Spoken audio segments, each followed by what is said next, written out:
Assalamualaikum warahmatullahi wabarakatuh. Perkenalkan, nama saya Alfie Herudin, mahasiswa S1 Keperawatan dari Sekolah Tinggi Ilmu Kesehatan Indonesia Maju semester 2. Nah, di video kali ini saya akan membahas satu mata kuliah yaitu Ilmu Psikologi Kesehatan. Nah, materi yang akan kita bahas mengenai masa dewasa awal. Nah, masa dewasa awal ini dimulai sejak usia 19 sampai usia 39 tahun. Selanjutnya kita masuk kepada perkembangan fisik dan kognitif pada masa dewasa awal. Nah, perkembangan fisiknya ini pada masa dewasa awal yaitu puncak dari kesehatan. Artinya, kekuatan dan ketahanan tubuh itu sedang meningkat. Kemudian ada faktor-faktor yang mempengaruhi kesehatan dan kesejahteraan fisik seseorang. Yang pertama itu ada faktor kecelakaan. Nah, faktor kecelakaan ini dapat mempengaruhi perkembangan fisik seseorang. Contohnya adalah pembunuhan atau bunuh diri. Nah, selain mempengaruhi perkembangan fisik juga bisa berujung pada kematian. Kemudian yang kedua ada faktor genetik. Nah, faktor genetik ini berhubungan dengan peningkatan HDL atau peningkatan kolesterol baik. Nah, kolesterol baik ini juga akan mempengaruhi perkembangan fisik seseorang dari genetiknya. Kemudian yang kedua ada faktor gaya hidup. Salah satunya adalah makanan dan diet. Nah, makanan yang wajib dikonsumsi adalah sayur dan buah. Sayur dan buah ini sangat penting untuk tubuh kita. Salah satunya untuk proses perkembangan pada fisik, juga untuk meminimalkan kelainan pada fungsi hati. Kemudian yang kedua ada obesitas. Nah, obesitas ini biasanya terjadi karena seseorang sering mengkonsumsi makanan-makanan yang cepat saji. Kemudian faktor lain yang menyebabkan terjadinya obesitas itu karena porsinya yang terlalu banyak atau karena seseorang tersebut kurang gerak atau kurang berolahraga. Nah, faktor gaya hidup yang lainnya adalah aktivitas fisik. Aktivitas fisik ini contohnya adalah olahraga. Nah, aktivitas fisik atau berolahraga ini berfungsi untuk menjaga berat badan agar tetap stabil. Nah, kemudian juga ada faktor gaya hidup, salah satunya adalah merokok. Merokok itu sangat mempengaruhi perkembangan fisik pada manusia. Dapat mengganggu fungsi pernapasan, fungsi jantung, dan lain sebagainya. Kemudian ada akibat mengkonsumsi alkohol. Kemudian yang terakhir ada mengkonsumsi obat-obatan. Selanjutnya ada faktor tingkat pendidikan dan pendapatan. Nah, faktor dari tingkat pendidikan ini juga dapat mempengaruhi perkembangan fisik. Nah, biasanya kalau adanya tingkat pendidikan yang tinggi akan menjadi tolak ukur perhatian terhadap kesehatan seseorang. Kemudian yang kedua ada faktor pendapatan. Nah, contohnya adalah kemiskinan. Akibat kemiskinan banyak terjadi gizi buruk, kemudian polusi, kemudian ada juga kekerasan dan lain sebagainya. Nah, kemudian ada faktor gender. Biasanya wanita itu harapan hidupnya lebih tinggi dibandingkan pria. Hal ini disebabkan karena adanya proteksi genetik, psikososial, dan budaya. Kemudian ada faktor hubungan personal.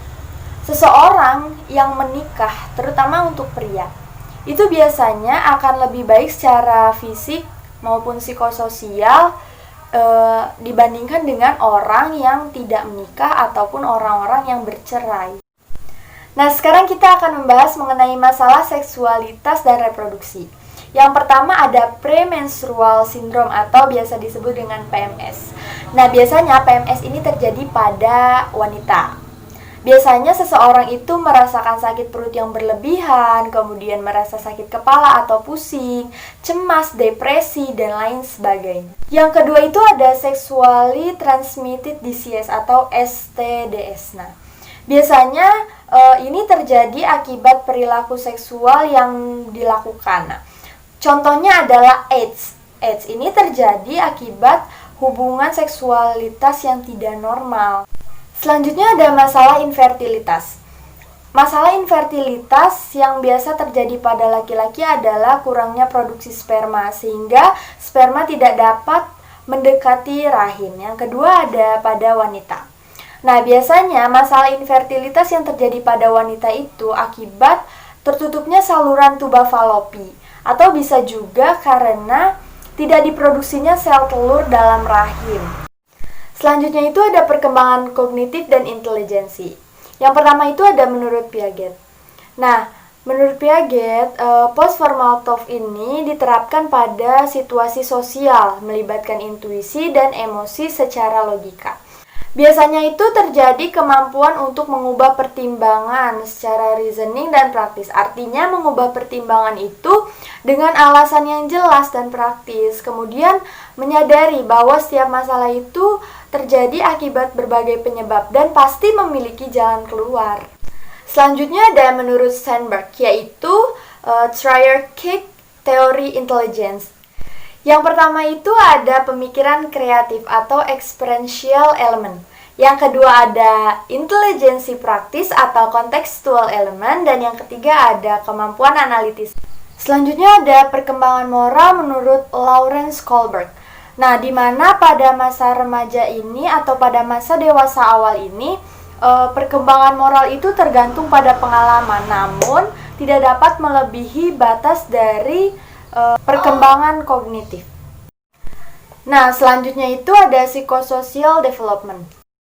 Nah, pada normative stage model ini, urutan perkembangan itu mengikuti usia seseorang. Pada normative stage model ini diterapkan teori Erikson, yaitu intimacy versus isolation. Nah, salah satu contohnya adalah pria usia 25 sampai 35 tahun. Di mana pria usia 25 sampai 35 tahun itu sudah mulai mandiri, sudah mulai lepas dari orang tuanya, mandiri secara sosial, ekonomi, emosional, dan sebagainya. Nah, yang kedua itu ada timing of events models, di mana perubahan yang terjadi ini tidak tergantung pada usia, tapi timing of life events. Artinya, perubahan terjadi itu melalui peristiwa-peristiwa yang telah dialami oleh seseorang, melalui pengalaman dan sebagainya. Nah, ada dua events di sini. Yang pertama ada expected events, yang kedua ada unexpected events. Nah, selanjutnya itu ada traits models. Nah, pada traits model ini terdapat the big five models. Yang pertama itu ada neuroticism. Nah, pada neuroticism ini menunjukkan perilaku yang mudah cemas, kemudian ada depresi, hostility atau permusuhan, kemudian ada impulsiveness, kemudian ada vulnerability atau kerentanan, sampai pada menunjukkan kesadaran diri. Nah, yang kedua itu ada extraversion.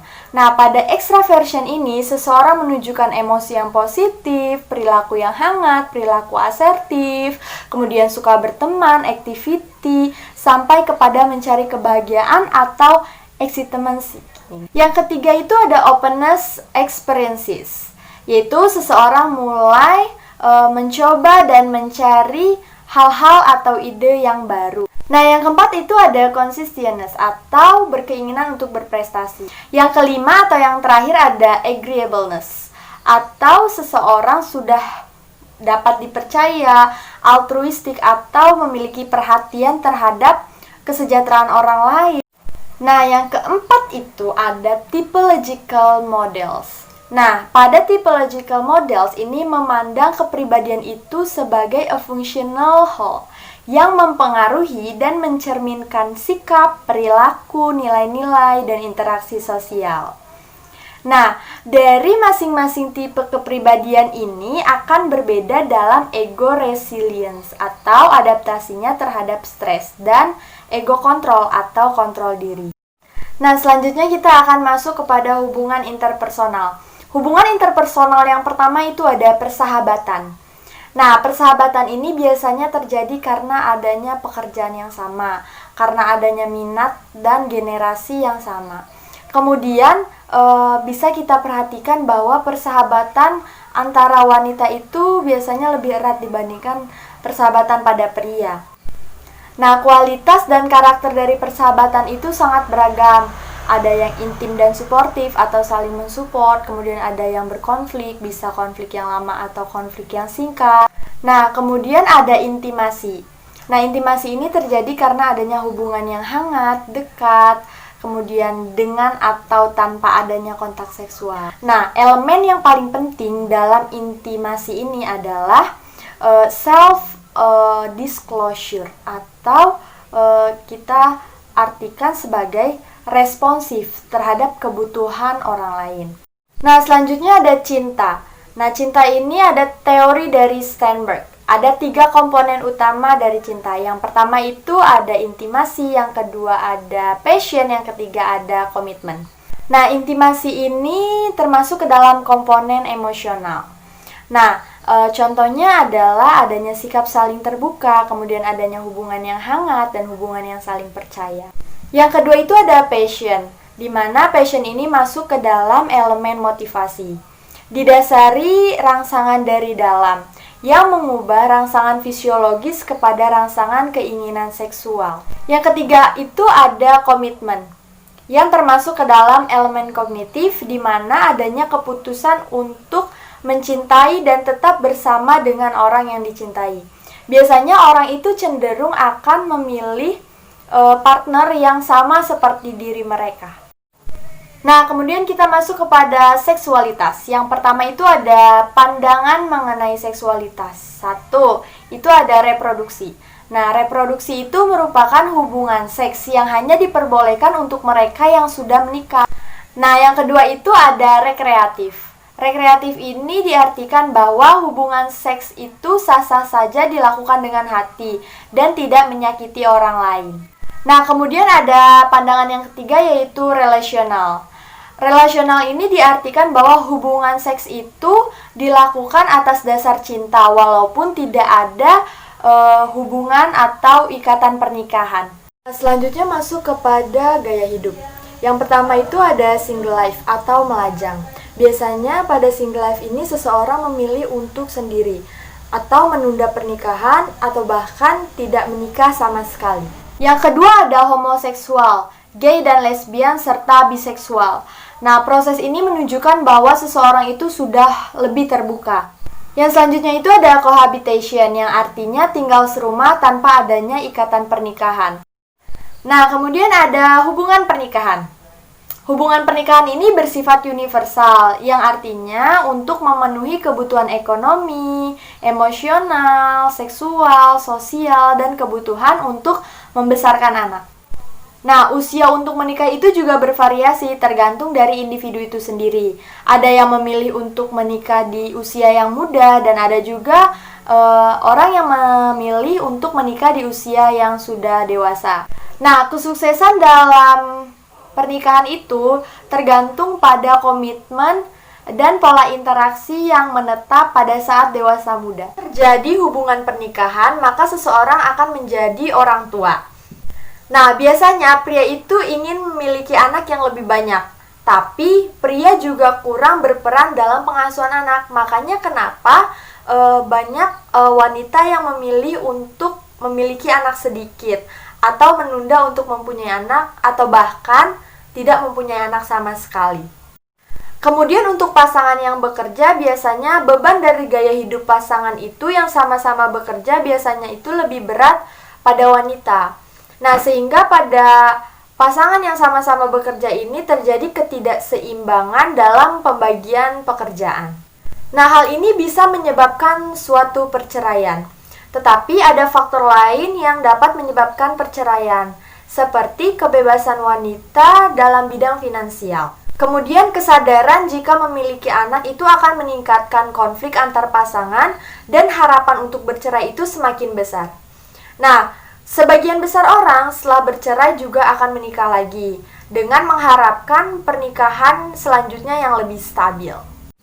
Baik, saya rasa cukup sekian materi yang dapat saya sampaikan. Jangan lupa di like, comment, and subscribe. Sampai jumpa pada materi selanjutnya.